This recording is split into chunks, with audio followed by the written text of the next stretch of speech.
Это очередь на бензин. Я вам сейчас покажу лайфхак, как заправиться быстро, качественно и бомбово. Tayak yemesek bol olur ya. Koyman lakin bu videonu görsen ben takılsın. Hadi paramızdan. Assalamu alaikum. Senden öteyip parasan. O girdin.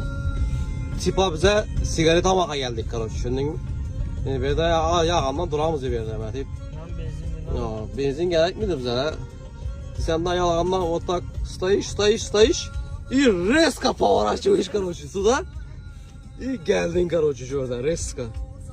И tık. Yine как раз hiç.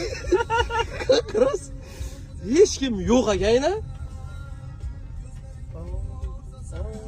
Вот так gelesen lan. Вот так стоишь, все. Вот.